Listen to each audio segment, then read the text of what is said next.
This is a product we're going to be using at the Kent State Trumbull branch.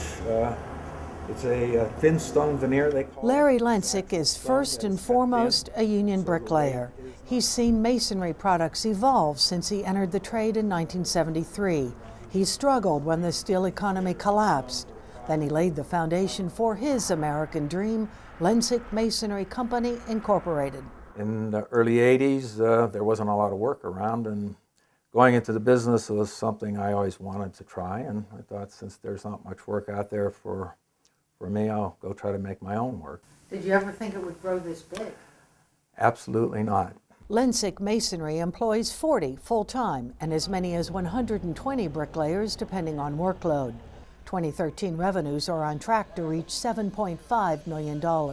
It's the Buffalo Wild Wings. We're going to be building in Hermitage, PA. At Lencyk Masonry's headquarters in Boardman, 3 estimators prepare bids for commercial projects in the 3-state region. The technology they use is first-rate. How do you know how many bricks? You count them.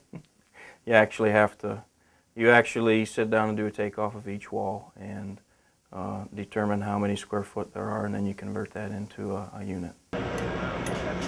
On this day, Lencyk Masonry's biggest job is this elementary school in Mineral Ridge. Bricklayers will install about 130,000 concrete blocks on this job before it's finished, and 125,000 bricks. Behind me, we're laying the block. They're all structurally reinforced block with interior and exterior walls. And then when that's all complete, we'll go ahead and put what we call the skin, the brick veneer, on the exterior of the building. What you're looking at is some of the ties that we use to tie the brick to the backup block. 7 years ago, school construction funds were the biggest building blocks for Lencyk and fellow members of the Builders Association of Eastern Ohio and Western Pennsylvania. When most of those state dollars were spent, along came the Great Recession. Our volume went down, obviously profits went down, but we survived. And now we're on, there's been a turnaround. Lencyk sees the upturn in the volume of small retail projects and building processing plants for the oil and gas industry.